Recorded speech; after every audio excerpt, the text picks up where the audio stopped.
ఉల్లాకు తీరగట్టి ఉల్లోకి వచ్చనమ్మా చాలారి పూలు పెట్టి కాతరులు తెచ్చనమ్మా తంగేడు పూలు పెట్టి కంకాణ బుకేనమ్మా ముక్కు ముక్కెరబెట్టి ముల్లోకాలనేదమ్మా. ఒక పక్క ఆ కుర్చీ కోసం మొత్తం ఖాన్సాద్ యుద్ధం చేయడానికి సిద్ధమయ్యారు.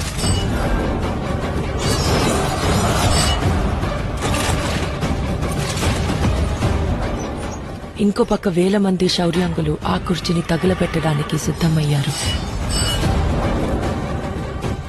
కానీ దేవా అదే కుర్చీని వర్దాకిస్తానని మాటిచ్చాడు. కానీ దాని మీద కూర్చునే హక్కు దేవాది.